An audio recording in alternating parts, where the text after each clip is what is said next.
Um, I don't want to talk about dating and men in Portland and the rejection.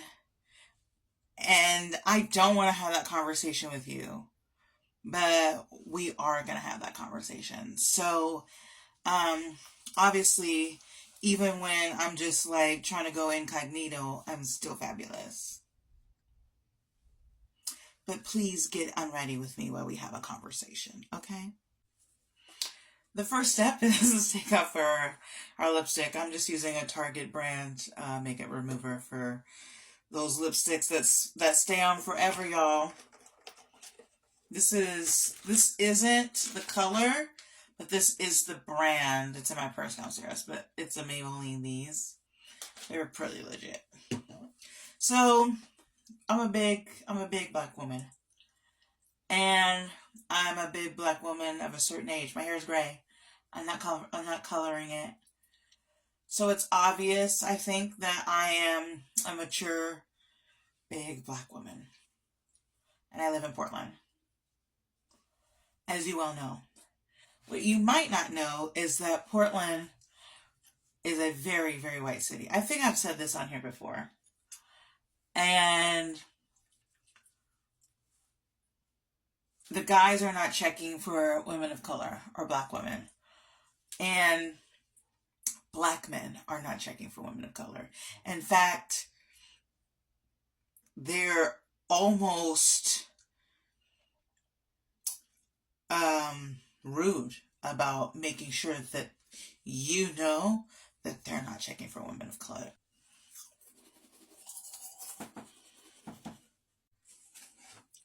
So I'm at the bar with my friend. We're sitting, we're chatting about life, we're just having a good time. And and we're, great if a guy approaches us, great if somebody does, like it's not a whatever. And so I was gonna get my lips.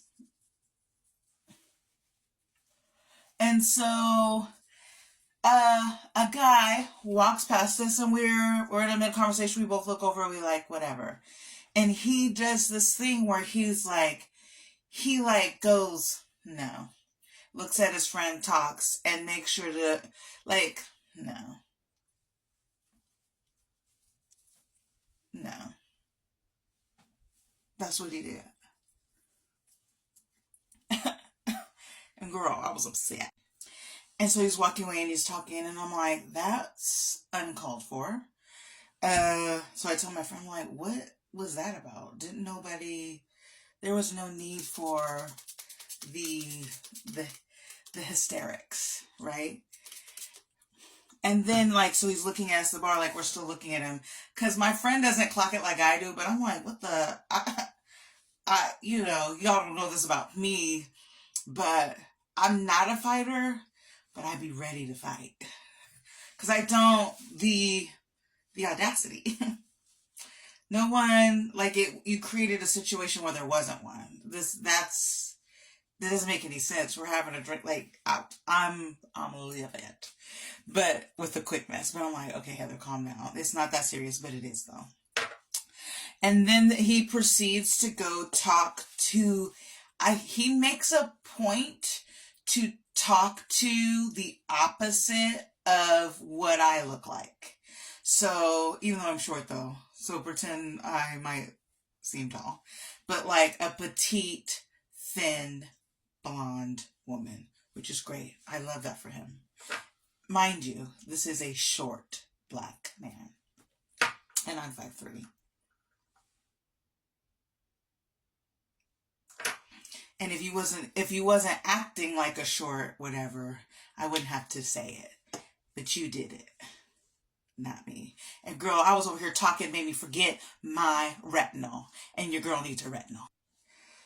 So he goes over, and he makes a point to sit or to talk to girls, and I feel like he's still like looking to make sure like that we know what he's doing. Rejecting us even though we were rejected. It just doesn't make any sense. So I'm like, what the hell is that? And then so these guys who are sitting next to us, they were a couple, these two chairs come available. And so these two black guys, they come over. This is my hyaluronic acid and my, this is actually my daytime oil, not my vitamin C, but which is okay. So they come to sit down and then they say no, like, and I know I'm inferring because I'm inferring, but the vibe I get is like, no, we don't want these girls, me and my friend, to get the wrong idea. If we sit here like this isn't going to be for us. We can't be next to them, right? That's the vibe I get. And so, but they're standing right next to us. They're getting a drink. We're right there. We're like, hey, what's up? Then we go back to chatting. It's not a thing. It's nothing. But to make sure we know, like immediately after being like, hey, what's up? They say, no, we can't sit here. And then they go talk to women who look exact opposite. And they make sure we can see them.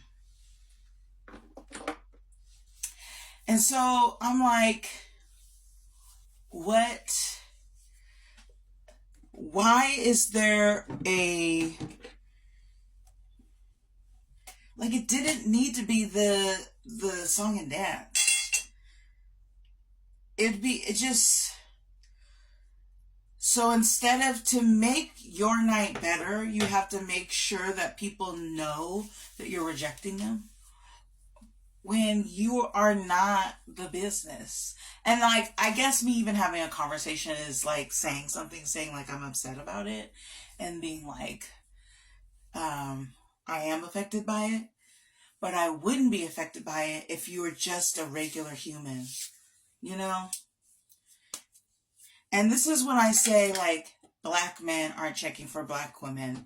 And that's fine, but don't do it at the expense. Like, you don't have to check for like, I don't care if you're attracted to black women or not. But don't do it in a way that makes sure that you make sure, you know what, I'm going to put this black person in their place so they know they're not the one before I go talk. I have to make sure to put you down before I go talk to another girl. That's the BS that I'm not okay with. And that is Portland for me the whole time. And it's just annoying. Like, what are you doing? The internalized racism amongst black men in Portland, Oregon is deep. And I get it. It's a white city, I get it. There's so many social constructed conversations that we can have about what's going on here. But like, I'm just having a drink with my friend at the bar. Like, please, I'm tired. Leave me alone. But you can't. You can't not make sure a black woman is in her place. And baby, if we had a conversation, I guarantee you. I mean, I don't want to toot my own horn. I know I have stickers on my door. Like, I get it. But please believe. Statistically, you can't match. Okay?